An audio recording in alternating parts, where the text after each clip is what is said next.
Kalau lihat dari garis keturunan kelahirannya dan orang tuanya tentu masih status warga negara Indonesia, tapi sama orang tuanya dialihkan menjadi atau diinformasikan seolah-olah menjadi warga negara asing.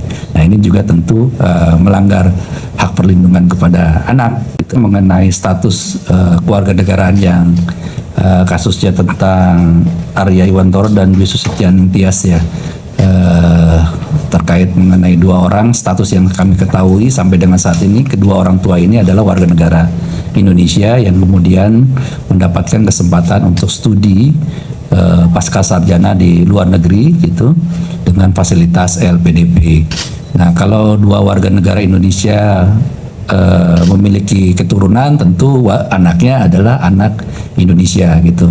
Nah, tinggal kemudian anaknya itu lahir di negara mana, apakah dia menganut Yusanguinis berdasarkan garis keturunan, kalau garis keturunan tetap warga negara Indonesia, ataukah Yusoli berdasarkan tempat kelahiran. Nah, informasinya kan yang bersangkutan anaknya kemudian tercatat atau dia katakan berdasarkan media yang ada sebagai warga negara Inggris atau United Kingdom kan gitu. Nah tentu ini menjadi pertanyaan gitu, apakah anaknya memang lahir di sana di Inggris, sementara Inggris termasuk salah satu negara yang tidak menganut Yusoli ya Pak Direktur.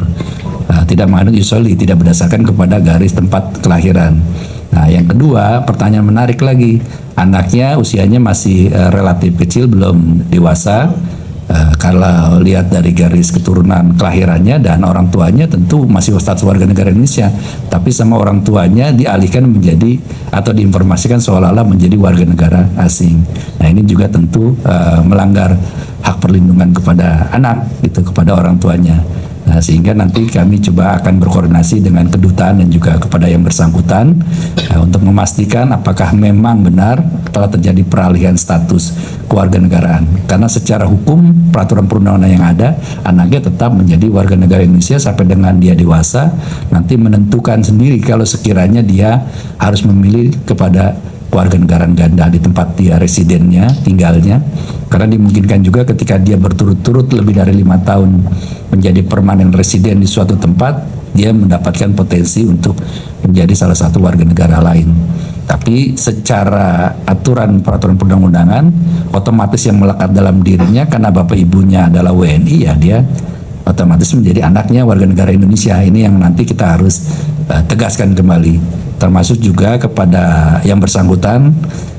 Semestinya ketika dia menjadi warga negara Indonesia mendapatkan bantuan pembiayaan dari negara Indonesia, harusnya ketika dia menjadi salah satu orang yang mendapatkan kesempatan mendapatkan pendidikan pasca sarjana di luar, itu tentu karena jasa baik dari negara untuk membantu dia. Harusnya dia berbangga dan harusnya tetap mempertahankan keindonesiaannya dan kecintaannya kepada Indonesia gitu. Maka kita nanti tanyakan juga klarifikasi kepada yang bersangkutan kenapa menjadi pertimbangannya seperti ini gitu.